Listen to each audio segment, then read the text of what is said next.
The Caribbean Sea is usually described in travel brochures as a paradise. We talk about the turquoise waters, the white sands, the gentle rhythm of the tides. But on September 2nd, 2025, the water up the coast of Trinidad wasn't turquoise. It was black with soot and red with blood. The only lens watching the scene was the cold, unblinking eye of an MQ-9 Reaper drone, circling silently at 25,000 feet.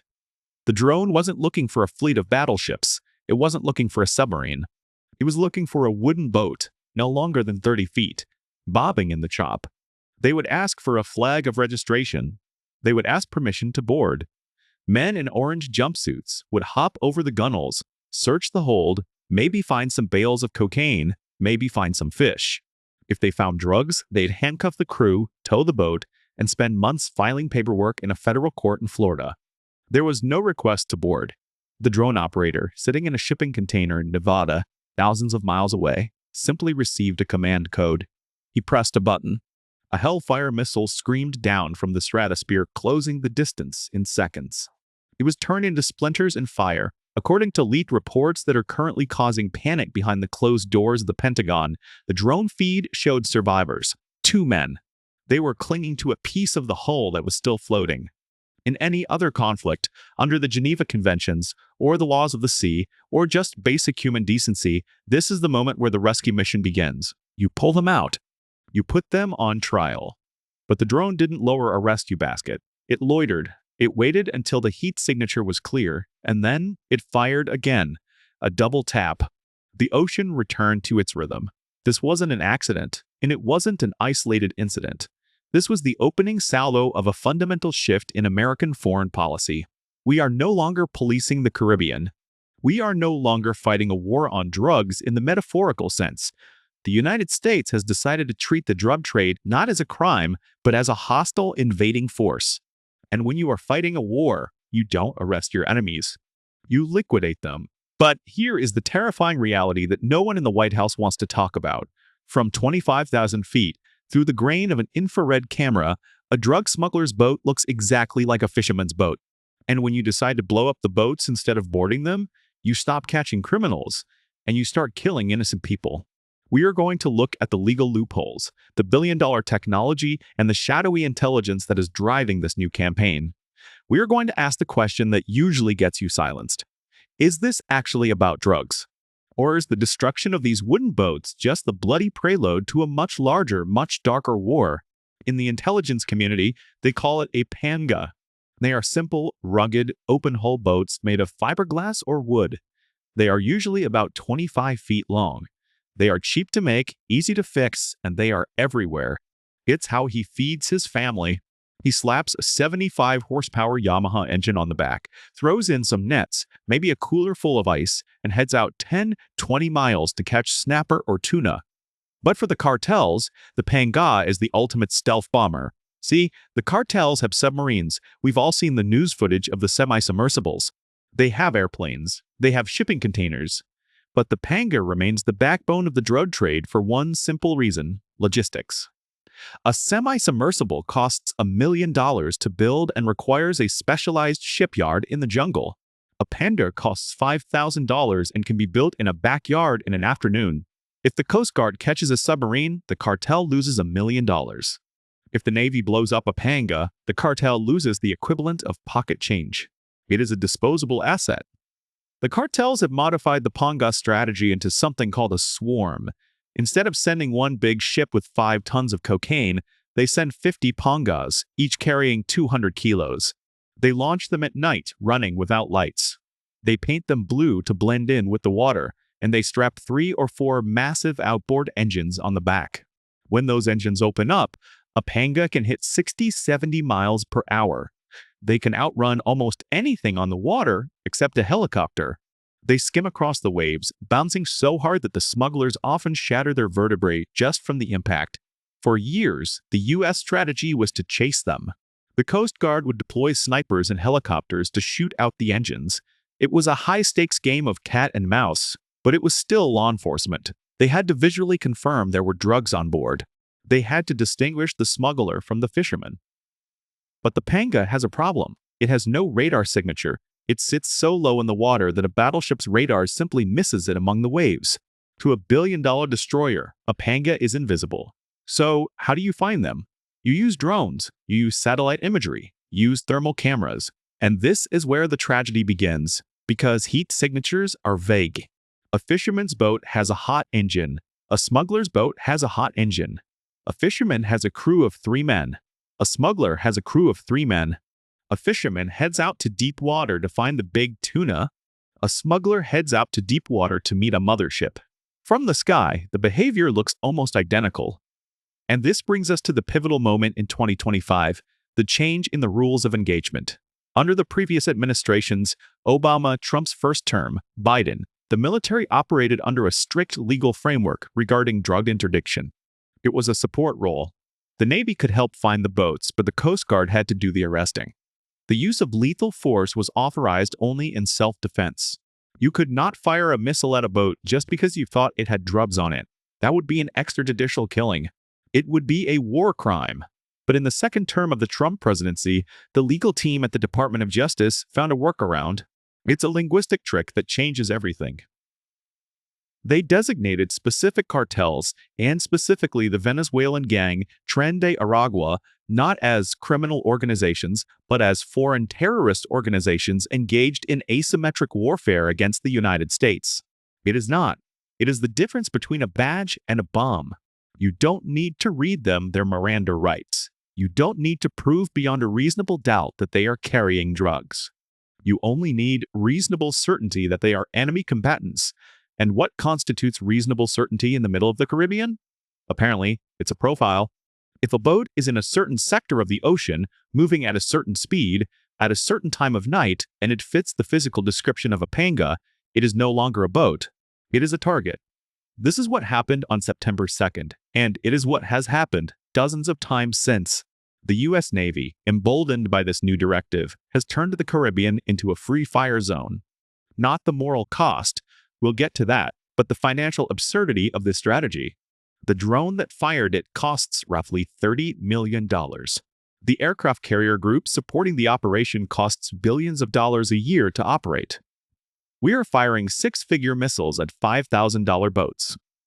In the military, they call this cost asymmetry. And usually, you want to be on the winning side of that equation. You want your enemy to spend more money attacking you than you spend defending yourself. But here, the math is reversed. The cartels are forcing the U.S. to burn through its military budget shooting at plywood and fiberglass. And the cartels? They don't care. To them, the boat is a write-off. The crew is a write-off. The drugs are insured. If 1 out of 10 boats gets through, they make a profit. If the U.S. blows up 5 boats, the cartel just builds 10 more tomorrow. But there is a group of people who cannot just build more boats. There is a group of people who cannot afford to lose their investment. The fishermen. Let's talk about Alejandro Carranza. You won't find his name in the official Pentagon press briefings. You won't find his face on the nightly news in New York or Washington. But in the coastal town of Santa Marta, Colombia, his face is painted on a mural on the side of a bodega. He had a wife, 3 daughters, and a reputation for knowing exactly where the yellowfin tuna were running. He wasn't a saint. In these coastal towns, the line between legal and illegal is sometimes blurry. Maybe he bought cheap gas from a black market dealer. Maybe he looked the other way when he saw things he shouldn't have seen. But he was a fisherman. On September 15th, 2 weeks after the first strikes began, Alejandro took his boat, the Santa Maria, out for a 3-day trip. He had 2 engines on the back. This is common practice in the Caribbean. If you are 50 miles offshore and 1 engine dies, the second one saves your life. He was dragging lines. He wasn't running dark. He had his navigation lights on.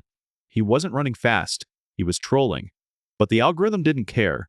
The drone operator, scanning the sector, saw the Panga. He saw 2 large engines. He saw it in a corridor known for trafficking. He just didn't come home.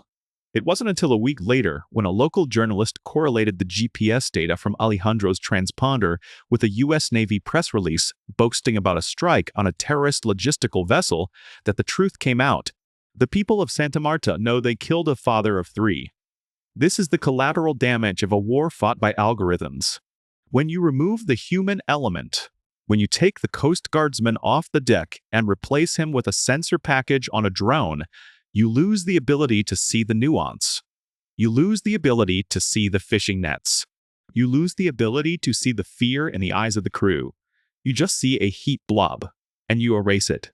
I've read reports from local unions in Colombia and Venezuela stating that fishing output has dropped by 60% in the last month. Why? Because the fishermen are terrified. They are scared to go to work. They are scared that if they install a new engine to make their boat faster, they will be painting a target on their backs. They are scared that if they go out at night to catch the squid run, a missile will come out of the darkness. The prices of food in local markets skyrocket. Families go hungry, and ironically, what happens when a fisherman can't feed his family? He gets desperate. And who is hiring? It is a self-fulfilling prophecy of violence. But we have to zoom out. We have to ask the bigger question, why now? And why like this? But the vast majority of fentanyl and cocaine enters the U.S. through the Pacific Ocean or across the land border with Mexico. The Caribbean route, the route past Venezuela, is significant, but it is not the main artery. So why has Donald Trump sent the largest and most advanced aircraft carrier in the fleet, along with nuclear submarines and 10,000 troops, to sit off the coast of Venezuela? Why are they blowing up boats there?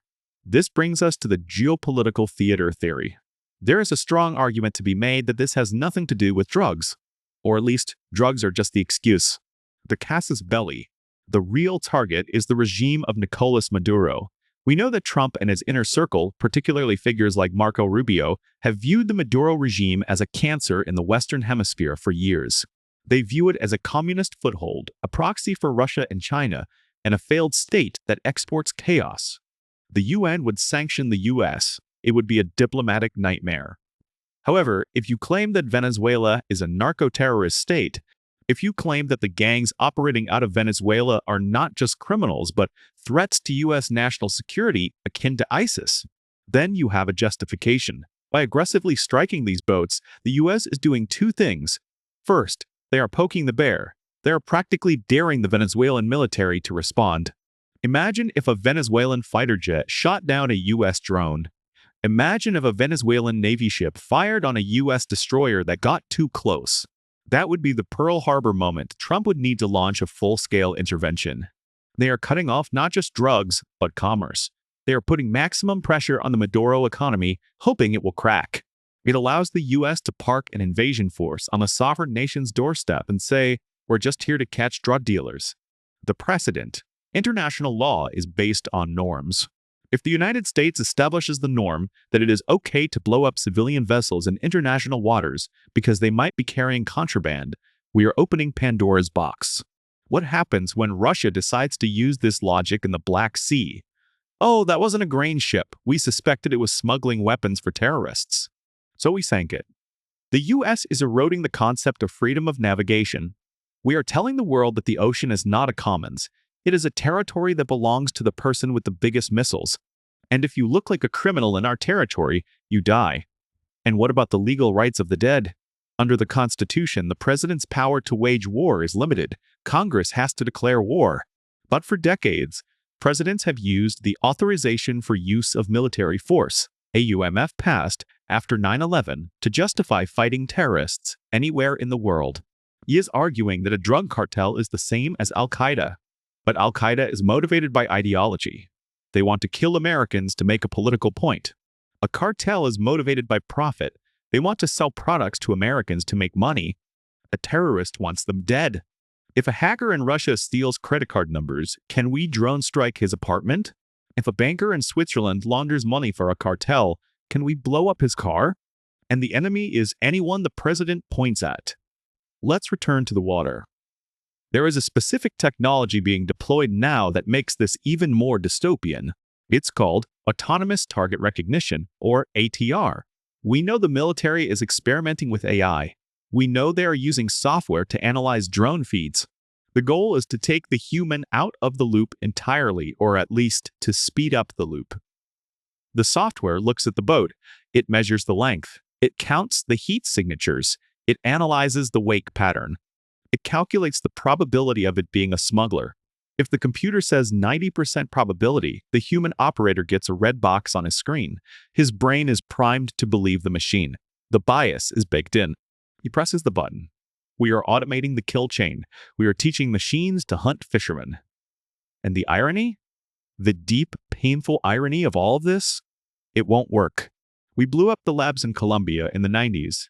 The price of cocaine didn't go up. The cartels just moved to Peru. We arrested the leaders of the Medellin cartel. The trade just fractured into smaller, harder-to-catch cells. We built a wall on the Mexican border. They just started digging tunnels or using drones. As long as there is demand in the United States, as long as Americans are addicted to fentanyl and cocaine, there will be a supply. You cannot bomb a market out of existence. If you blow up the Pangas, the cartels will switch to semi-submersibles. If you blow up the subs, they will switch to commercial cargo ships. If you check every cargo ship, they will use drones. The cartels have billions of dollars. They have the best engineers. They have infinite adaptability. The only thing this shoot-first strategy achieves is an increase in the body count. It turns the Caribbean into a graveyard. It terrorizes coastal communities. It radicalizes the survivors. And it degrades the moral standing of the United States. We are no longer the world's police. Police protect people. Police arrest suspects. Police have rules. We have become the world's executioner. As we speak, the U.S. Navy is deploying more drones to the region. The algorithms are being updated. The missiles are being loaded onto the rails. Tonight, somewhere off the coast of Venezuela, a fisherman is going to kiss his wife goodbye. He is going to walk down to the dock. He is going to check his nets. He is going to start his engines. He's going to head out into the dark water, hoping to catch enough fish to pay his bills. He doesn't know about the Tren de Aragua designation. He doesn't know about the drone circling 5 miles above his head. The sea is no longer just a place of storms and tides. It is a kill box. And when the missile hits, there will be no trial. There will be no jury. There will be no witness. Just a flash of light, a thunderclap, and then silence. The definition of who is a combatant and who is a civilian is being rewritten in real time. But there is another layer to this, the financial layer.